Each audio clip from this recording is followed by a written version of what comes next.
ধরিস না। আসসালামু আলাইকুম বন্ধুরা, আশা করি আপনারা সবাই ভালো আছেন।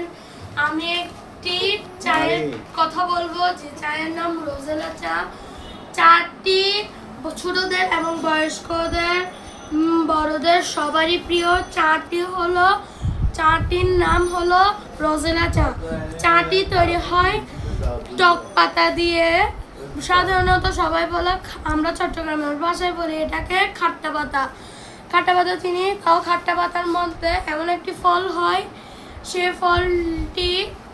ফলটির লাল অংশটা বের করে গরম কুসুম পানির মধ্যে ঢেলে পানিটি পানিতে যখন লাল হবে পানিটি, তারপর দিয়ে চা পাতা দিয়ে দিব। চা পাতা দেওয়ার পরে এটাকে জান মতো বানিয়ে কাপের মধ্যে যত পরিমাণ চিনি লাগবে এত পরিমাণ চিনি দিতে হবে। যে যতটুকু খাইতে চাই চিনি ততটুকু দিবেন, তারপর গরম পানিতে ঢেলে দিবেন।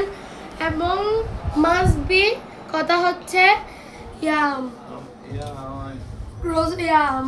টক পাতার যে শুকলাটা আছে মানে সেটা তুলে ফেলা।